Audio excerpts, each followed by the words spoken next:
একজন বিখ্যাত ক্রিকেটার এবং ভারতীয় জাতীয় ক্রিকেট দলের অধিনায়ক ছিলেন। তবে এবারে মন্ত্রী পদে শপথ গ্রহণ করলেন প্রাক্তন ক্রিকেটার মোহাম্মদ আজহারউদ্দিন। তেলেঙ্গানা রাজভবনে শপথ নিলেন প্রাক্তন ভারতের অধিনায়ক। আজহারউদ্দিনের মন্ত্রিত্ব নিয়ে কংগ্রেসের সমালোচনা এবারে বিজেপি। এই নিয়ে জানবো বিস্তারিত। আমাদের সঙ্গে যুক্ত হয়ে গেছে প্রতিনিধি শেখ মনিরুল। মনিরুল, কি বলবে প্রাক্তন ভারতীয় ক্রিকেট অধিনায়ক আজহারউদ্দিনের মন্ত্রিত্ব নিয়ে এবারে কংগ্রেসের সমালোচনায় বিজেপি?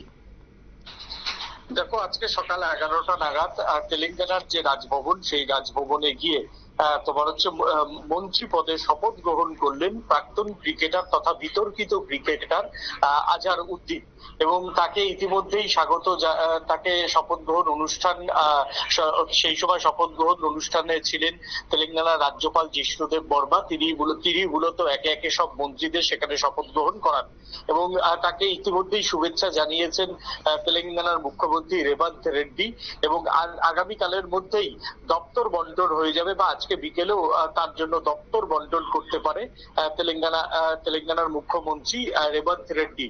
তবে ইতিমধ্যেই আজহারউদ্দিনের মন্ত্রিত্ব নিয়ে ইতিমধ্যেই কিন্তু আক্রমণ করতে শুরু করেছেন তোমার বিজেপি নেতৃত্ব। তেলেঙ্গানার বিজেপি নেতৃত্ব জানিয়েছেন যে দেশের নাম একটা সময় ক্রিকেটে কিন্তু দেশের নাম ডুবিয়েছেন আজহারউদ্দিন, যিনি ম্যাচ গড়াপেটায় বা ম্যাচ ফিক্সিং এ অভিযুক্ত ছিলেন। সেই আজহারউদ্দিনকে এবার হচ্ছে সরাসরি মন্ত্রী করলো কংগ্রেস, এবং সেই সঙ্গে সংখ্যালঘুদের খুশি করতেই আজহারউদ্দিনকে মন্ত্রিত্ব দেওয়া হয়েছে বলে মূলত অভিযোগ বিজেপি। তবে বিজেপি অতীতে যে তার ম্যাচ ফিক্সিং এর নিয়ে যে অভিযোগ এবং আজহারউদ্দিনের সময় কিভাবে দেশের ক্রিকেট পিছিয়ে গিয়েছিল এবং নতুনরা কিভাবে সুযোগ থেকে বঞ্চিত হয়েছিল আজহারউদ্দিনের জন্য, সে তারই উদাহরণ তুলে ধরে কিন্তু কংগ্রেসকে আজকে কাঠগড়ায় দাঁড় করালেন সেখানকার বিজেপি নেতৃত্ব।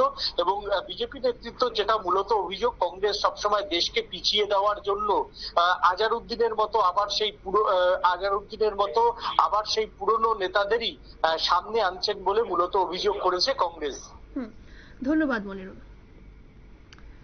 আমরা নজর রাখবো পরবর্তী খবরের দিকে, তবে তার আগে নিয়ে নিচ্ছি ছোট্ট একটি বিজ্ঞাপন বিরতি। সঙ্গে থাকুন।